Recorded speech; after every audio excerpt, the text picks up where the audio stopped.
Day 578 of the Ukrainian War Map, also known as the Russo-Ukrainian War. Juzzy here, and today is another one of those updates as I take a simplified and down-to-earth approach to some of the most important happenings on the ground.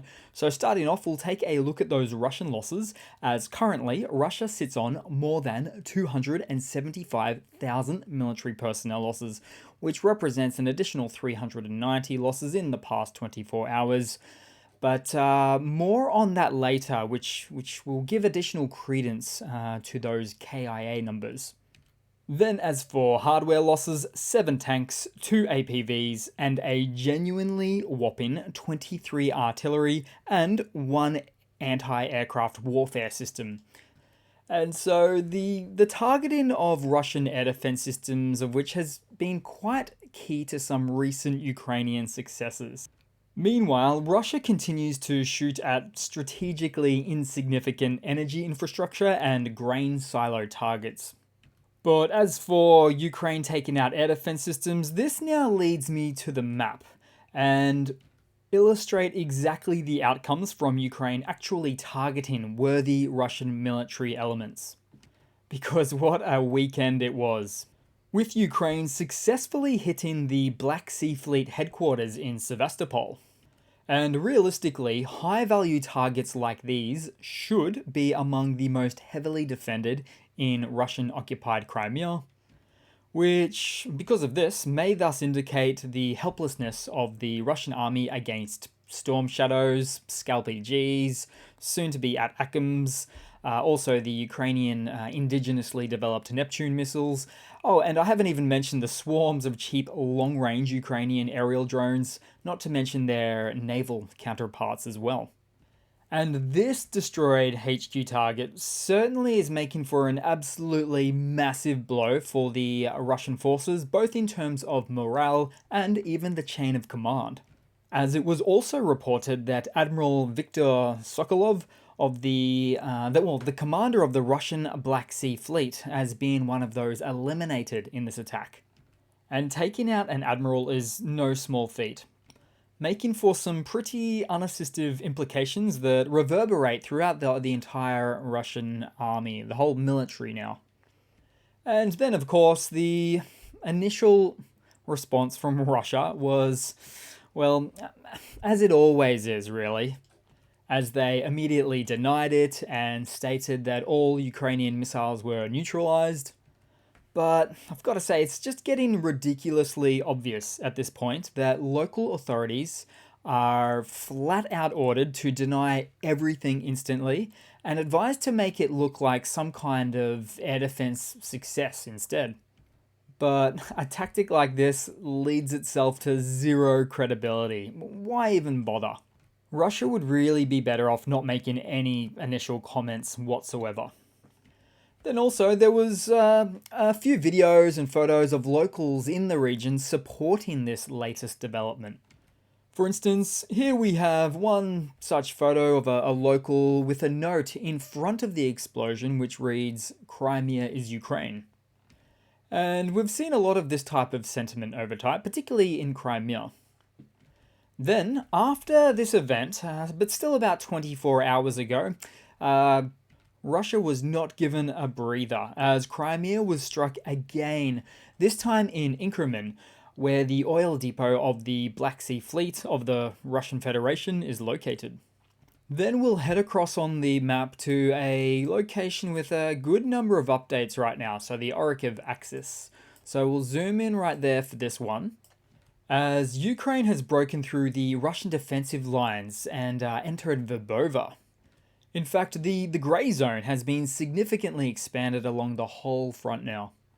All in turn giving the Russian side now having to have the legitimate concerns for encirclement of the town of Verbova. And then, even more problematically for the Russian forces, in their own communications, they stated that Ukraine cut off the Novoprokopivka to Verbova road, and that the situation has now become very difficult for them. It's not fully updated here on the map yet, but also the Ukrainian forces were said to liberate the remainder of the forest as it, and in fact pushed a little bit into the north eastern corner of Novoprokopivka, the settlement itself. And then also similar on the western end here. So Russian personnel also voiced their concerns about a potential crumbling of their defensive lines near to Kapani. And given all of these recent developments, especially the breaking of the defensive lines near Verbova, it's pretty likely we'll see some additional incremental gains on the map soon, to say the least. Not to mention a flurry of photo and video evidence to show what's really been happening there. Then we'll head across to some news for today, slightly shorter video perhaps, but I'll start out with some hardware news.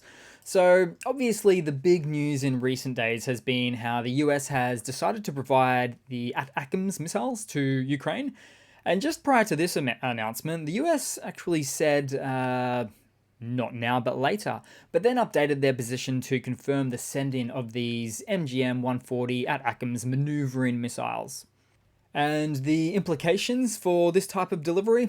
Well, firstly, I'll mention they have an official range of up to 300 kilometers, or about 180 plus miles, which is 50 odd kilometers more than, say, the Storm Shadows or the Scalp EG missiles.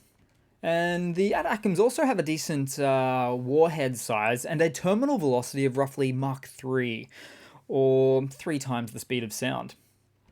All of which would grant Ukraine the ability to strike deep into enemy territory.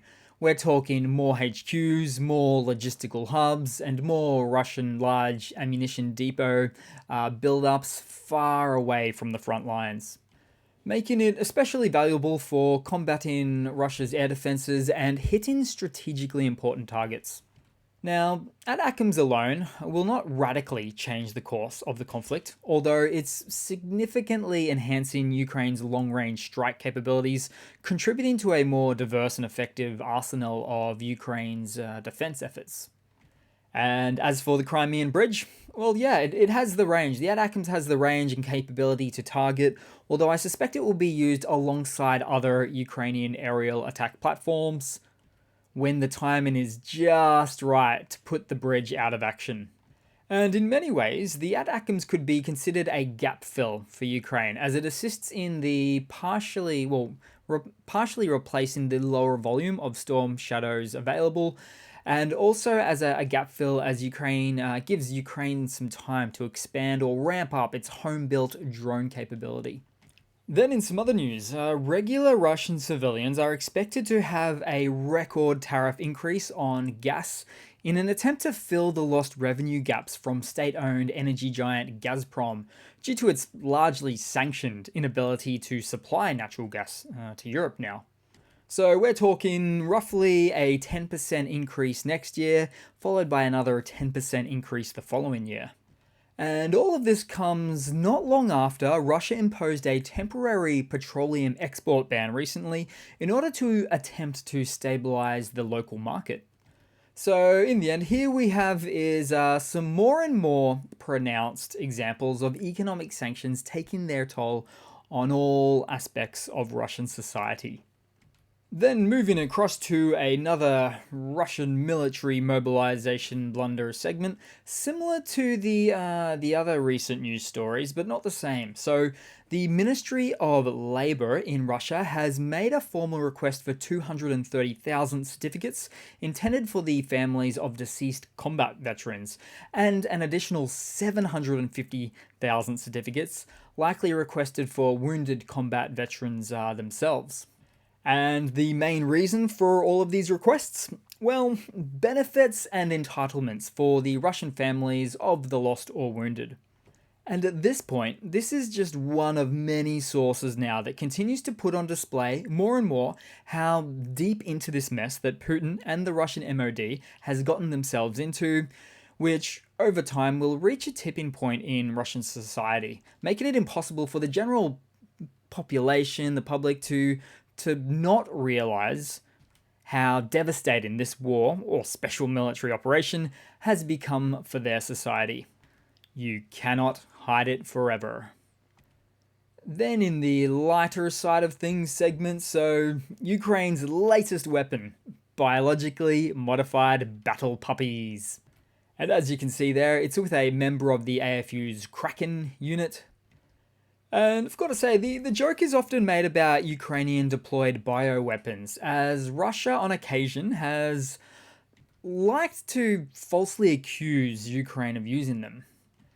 Then moving across to a couple of funnies to round it all off for today, guys. So Russia's top propagandist, Solivyov, I just like to call him Solly for short, has stated that in recent response to Ukraine's strike on the Black Sea Fleet headquarters, that Russia has hit the Ukrainian Kremenchuk airfield and taken out all available strike aircraft, such as the Su-24s, to stop Ukraine waging this type of attack in the future. And that all Storm Shadow stockpiles were destroyed as well. One problem, however, it's a helicopter base with no runways. And no, helicopters cannot fire Storm Shadows.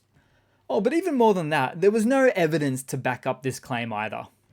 But hey, that's our Russia. Then in a final funny to round it all off today, guys, so just like the post-Soviet days in the early 90s, it appears that lawlessness is back on the menu in the farther eastern regions of the country. For instance, this video shows how highway bandits have set up checkpoints and demand cash from drivers for passage. This one happened in Chelyabinsk. And with events like these, it just goes to show that the Russian government is increasingly losing control and just powerless to stop it.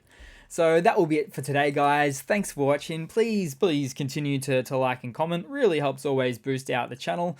Thanks again for all of your support, and I do hope to see all of you guys there in the next one. Cheers.